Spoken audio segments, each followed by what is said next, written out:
الحمد لله وكفى والصلاة والسلام على من لا نبي بعده أما بعد فأعوذ بالله من الشيطان الرجيم بسم الله الرحمن الرحيم من جاء بالحسنة فله عشر أمثالها ومن جاء بالسيئة فلا يجزى إلا مثلها وهم لا يظلمون صدق الله العظيم وصدق رسوله النبي الكريم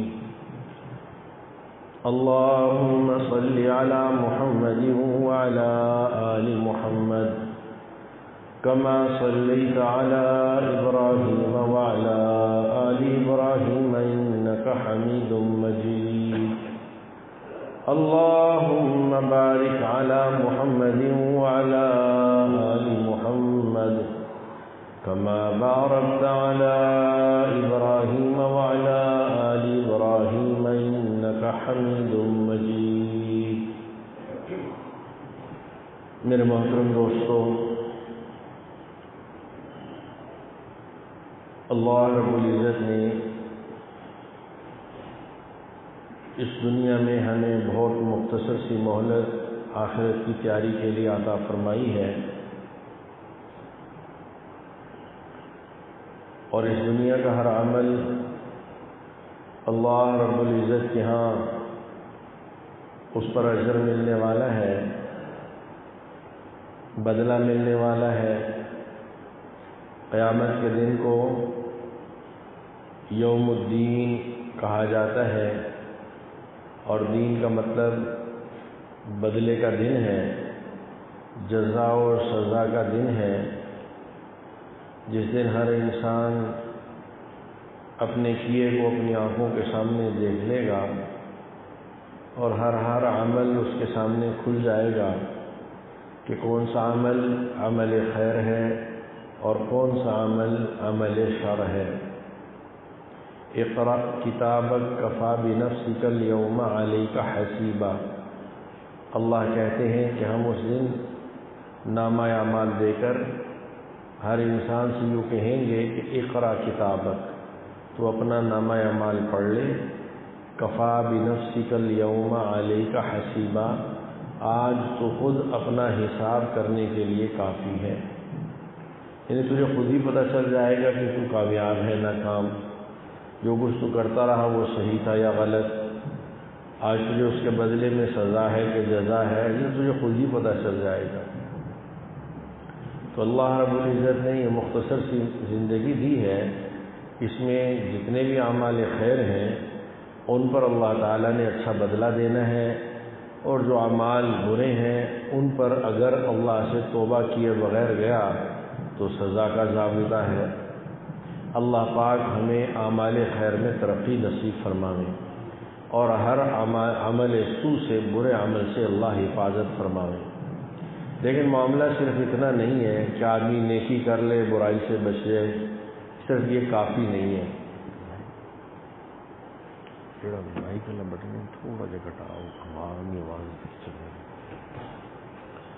بلکہ اس عمل خیر کے اجر کو باقی رکھنا، اللہ کی ذات تک لے کے جانا، یہ بھی مطلوب اور مقصود ہے۔ اس لیے کہ ہمارا جو دشمن ہے، جس نے اللہ کے سامنے یہ قسم کھائی ہے فَبِعِزَّتِكَ لَأُغْوِيَنَّهُمْ أَجْمَعِينَ، اے رب تیری عزت کی قسم کہ میں ان سب کو گمراہ کروں گا، وہ عمل کرنے نہیں دیتا۔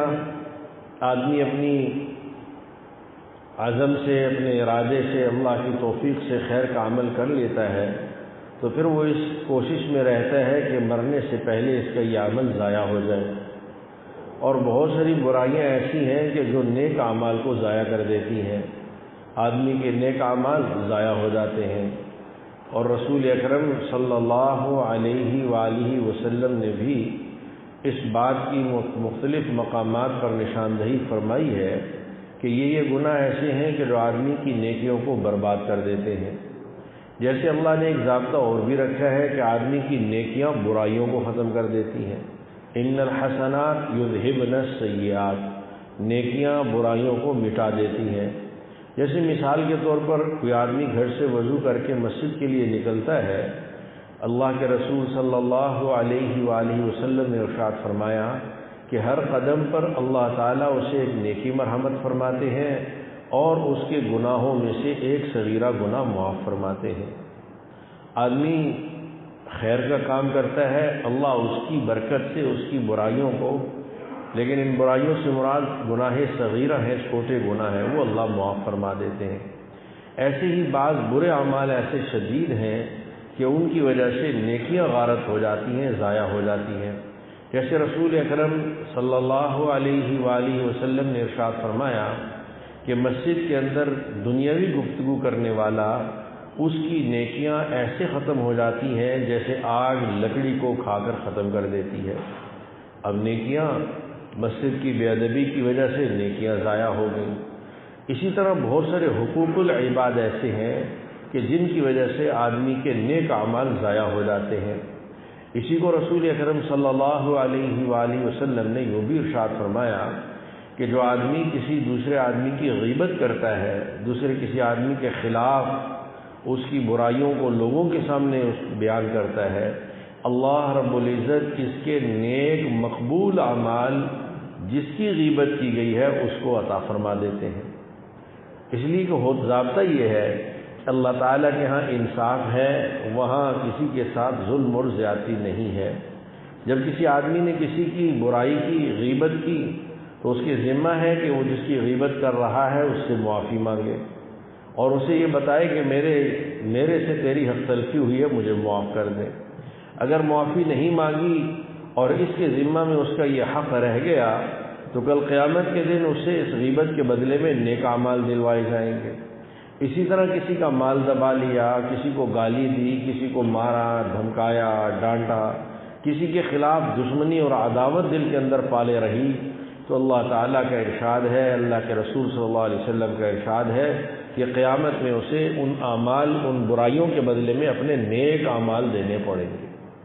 اسی لیے قرآن پاک میں جو آیت میں نے آپ کے سامنے پڑھی ہے، اس میں اللہ جل جلالہ نے نیک عمل کے کرنے پر 10 گنا کا وعدہ نہیں فرمایا، بلکہ یہ نہیں فرمایا کہ من فعل یا من فعل بالحسنۃ فلہ عشر امثالھا، کہ جس نے ایک نیکی کی ہم اسے 10 گنا دیں گے، بلکہ فرمایا من جاء بالحسنہ، جو نیکی کو ہمارے پاس لے کے آئے گا۔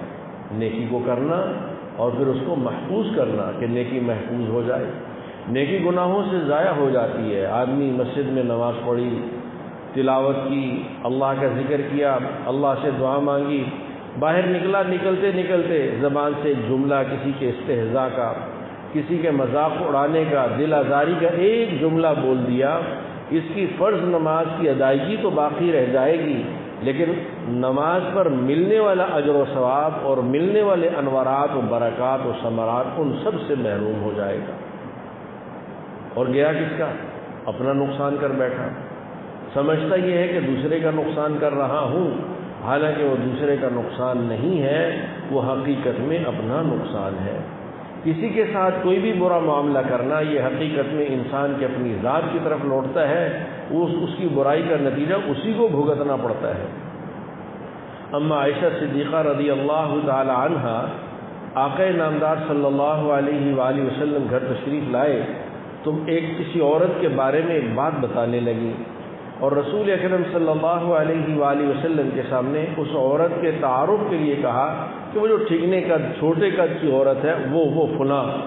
اللہ کے نبی صلی اللہ علیہ وسلم کا چہرہ انور متغیر ہو گیا اور آپ نے فرمایا کہ عائشہ، یہ جملہ سمندر کے اندر ڈالا جائے تو اس کے پانی کو کڑوا کر دے گا۔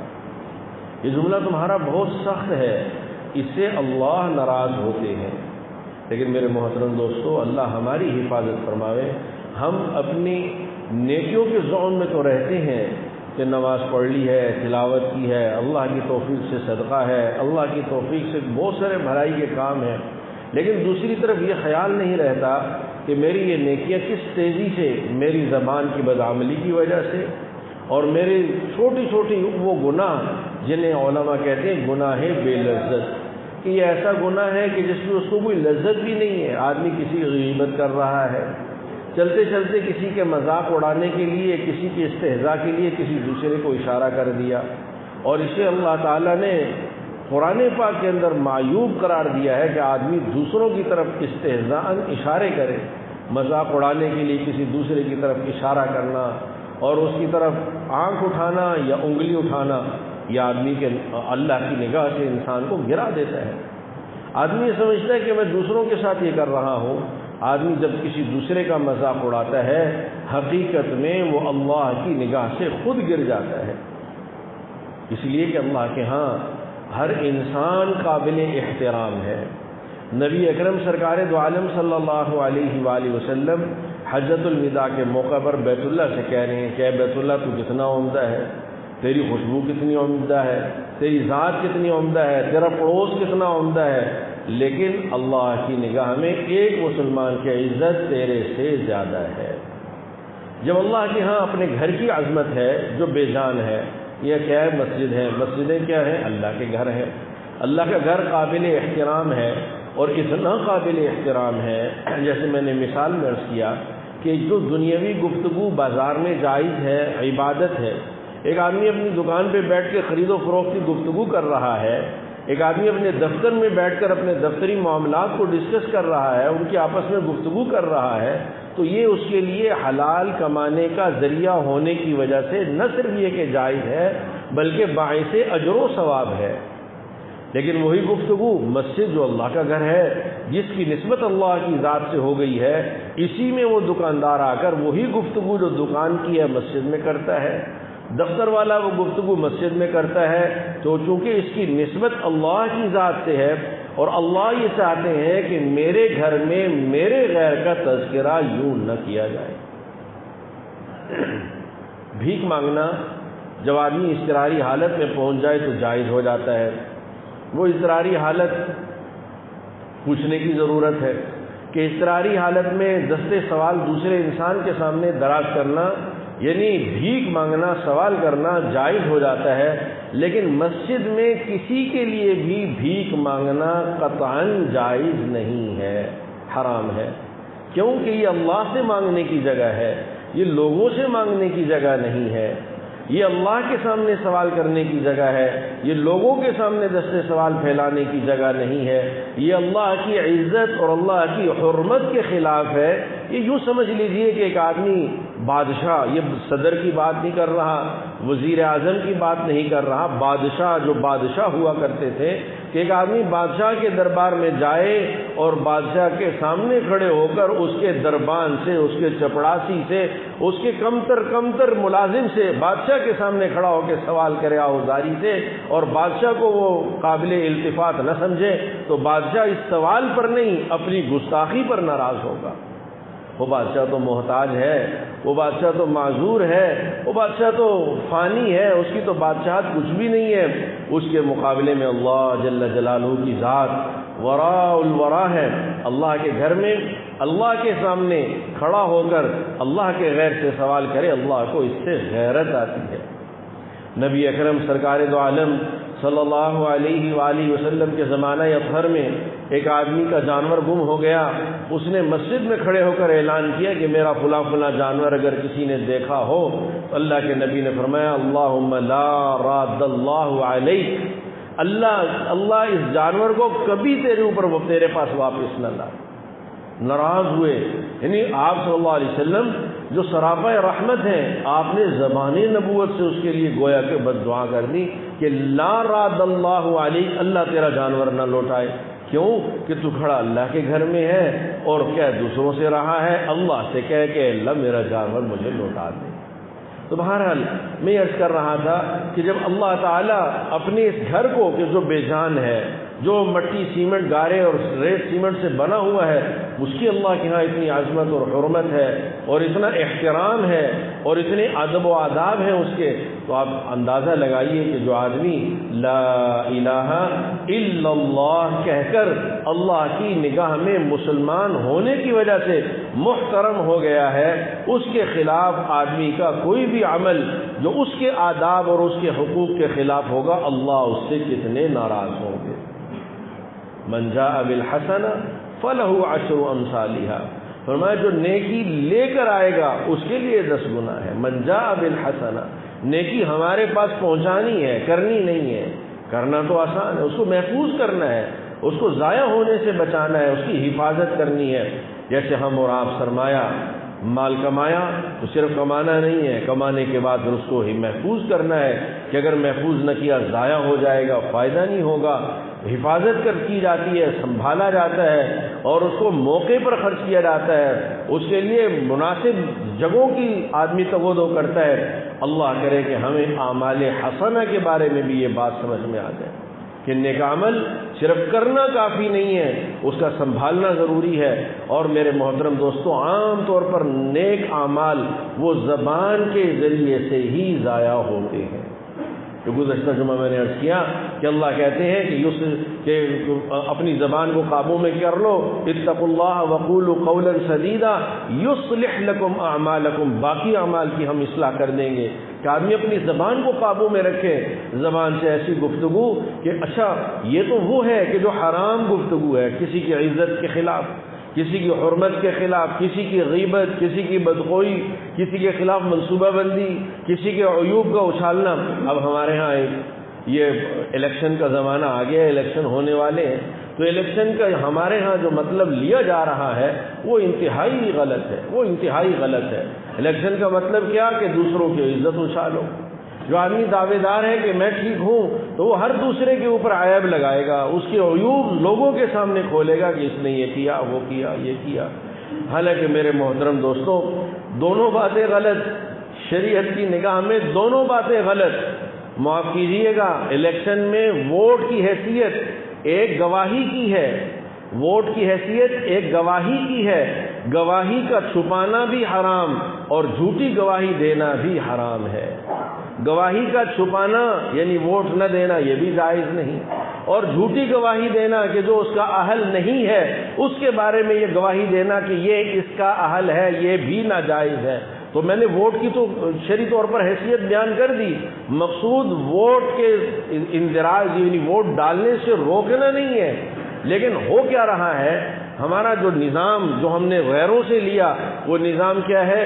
وہ نظام یہ ہے کہ میں اچھا ہوں اور یہ برا ہے، میں قابل ہوں یہ نالائق ہے، میں ایسا ہوں یہ ویسا ہے، میں ایسا ہوں یہ ویسا ہے.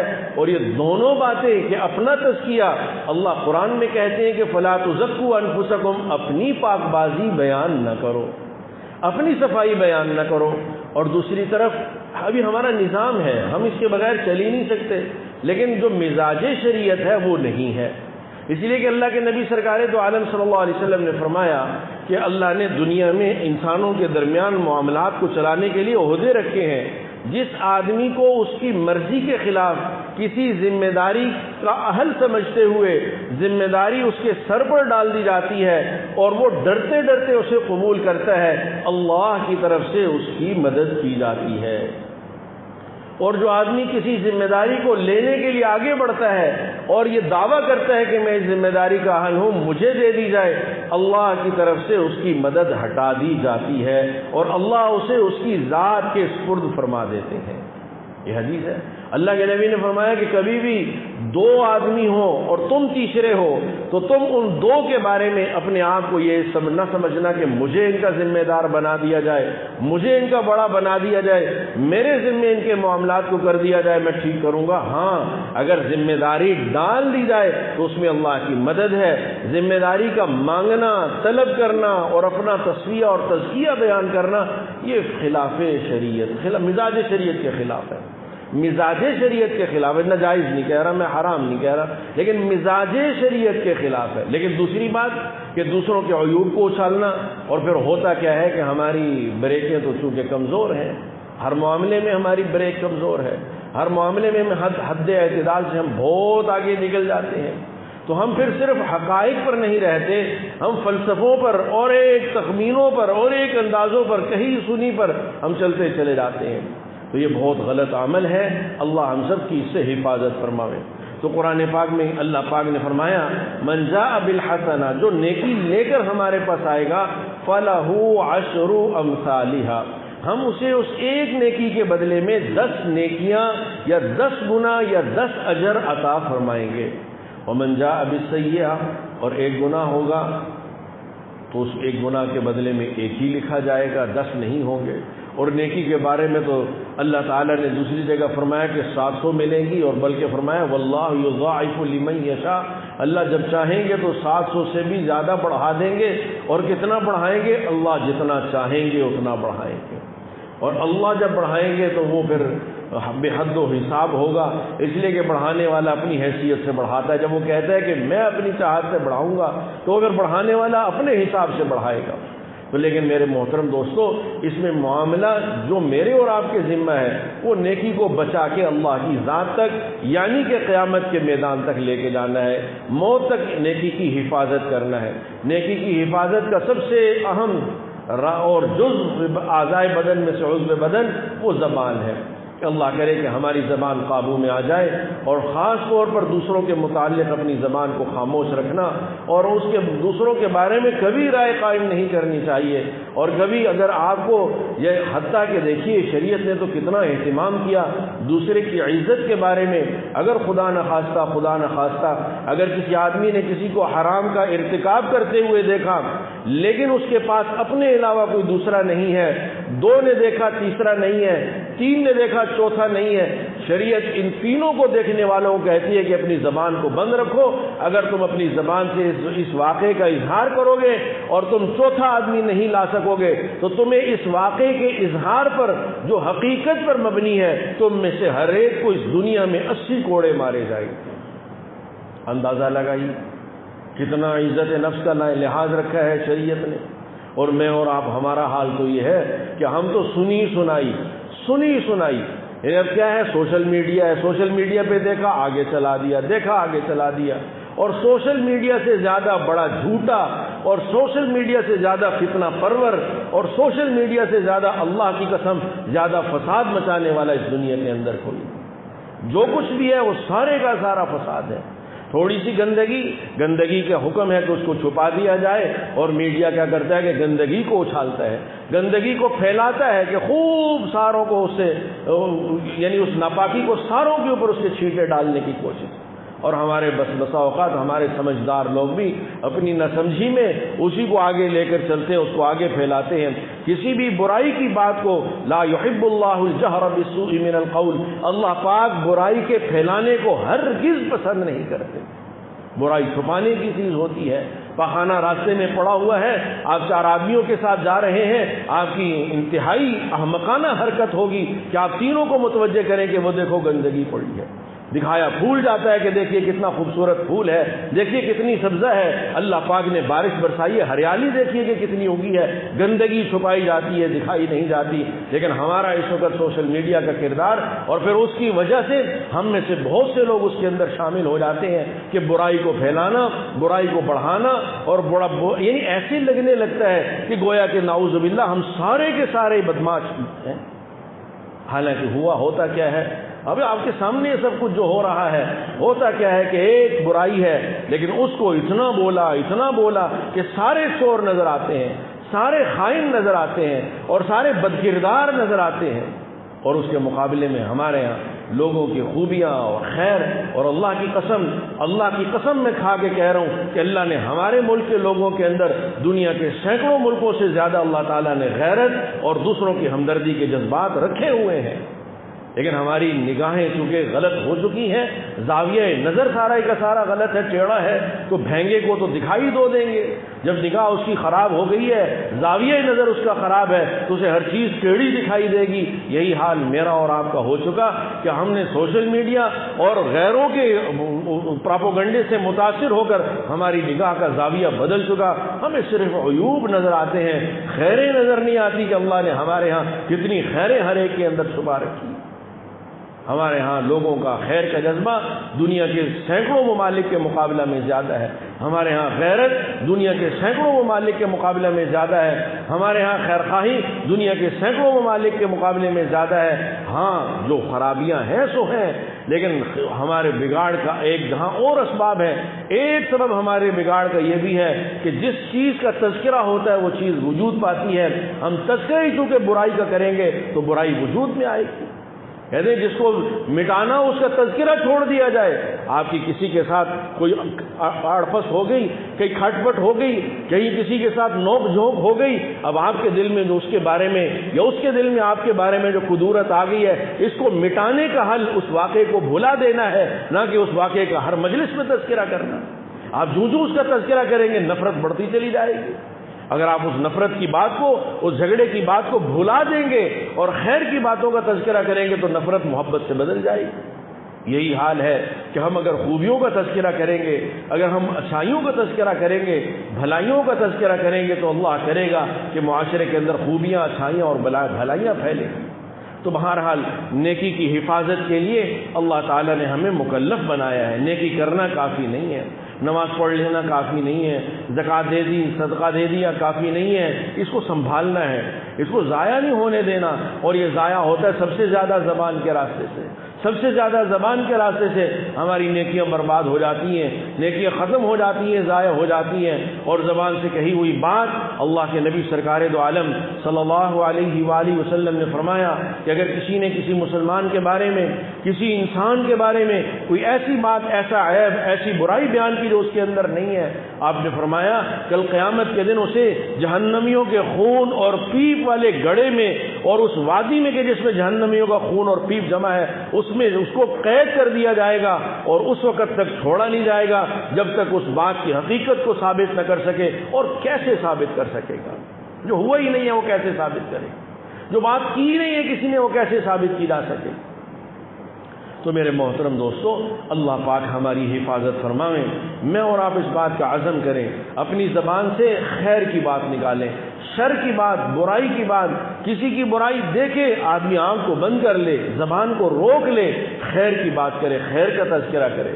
دوسروں کے سامنے خیر کے بول بولے جائے, خیر کے تذکرے کیے جائے. جس چیز کو وجود میں لانا چاہتے ہیں اسے زبان سے کہنا شروع کر دیں.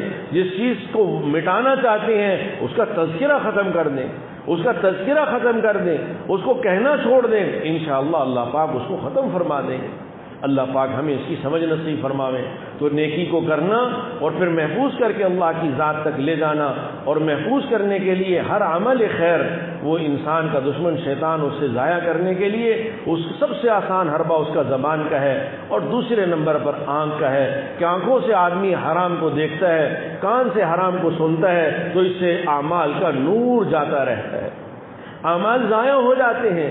آدمی نماز پڑھ کے نکلا, تلاوت کر کے نکلا, اس کے ارد گرد اللہ کی طرف سے ایک نور کا حالہ قائم ہو جاتا ہے. آپ یوں سمجھیے کہ اللہ تعالیٰ اس کے ارد گرد ایک نور کو قائم کر دیتے ہیں. لیکن جو ہی وہ باہر نکل کر بدنظری کرتا ہے, کوئی بد زبانی کرتا ہے, کوئی غلط حرام بات قصدن سنتا ہے, تو اس کی وجہ سے وہ نور اس کا بجھ جاتا ہے, وہ نور ضائع ہو جاتا ہے, چلا جاتا ہے. نیکی نور ہے, نیکی اللہ کی طرف سے رحمت ہے, نیکی کے ساتھ رحمت ہے, نیکی کے ساتھ برکت ہے, نیکی کے ساتھ حفاظت ہے, نیکی کے ساتھ عزت ہے, نیکی کے ساتھ اللہ پاک کی طرف سے محبت اترتی ہے. نیک لوگوں سے آدمی کا دل کیوں متاثر ہوتا ہے کہ ان کے جسم میں نیکیاں کرنے کی وجہ سے اتنی مقناطیسیت پیدا ہو چکی ہوتی ہے کہ اللہ پاک ہر دیکھنے والے کو ان سے محبت عطا فرماتے ہیں. اللہ کہتے ہیں میرا محبوب اے جبرائیل اس سے محبت کرو, میں اس سے محبت کرتا ہوں. اور پھر کہتے ہیں جبرائیل فرشتوں سے کہو کہ یہ میرا محبوب ہے, اس سے محبت کرو. اور پھر کہتے ہیں اب زمین میں ساری مخلوقات سے کہو کہ یہ میرا محبوب ہے, میں اس سے محبت کرتا ہوں, تم لوگ بھی اس سے محبت کرو. یہ نیکی کا اثر ہے. اللہ پاک ہمیں اپنی نیکیوں کو محفوظ کرنے کی توفیق عطا فرماوے. میرے محترم دوستو, اس کے لیے گزارش ہی ہے کہ اپنی زبان کو قابو میں رکھنا اور اس کا مزاج بنانا, اور تنہائی میں سوچنا کہ کتنا صحیح بولا, آج کتنا غلط بولا. جو صحیح بولا اللہ کی فضل سے اللہ کا شکر ادا کرے, جو غلط بولا وہ اپنی کمزوری سے اس پر استغفار کرے, اللہ سے معافی مانگے, پھر عزم کرے, پھر عزم کرے, پھر عزم کرے. اللہ کی ذات سے امید ہے کہ اللہ پاک ہماری زبان کے گناہوں کو گھٹاتے چلے جائیں گے اور زبان کی نیکیوں کو اور عبادتوں کو بڑھاتے چلے جائیں گے. اللہ ہمیں اس کی توفیق عطا فرمائے. وآخر دعوانا الحمد للہ رب العالمین.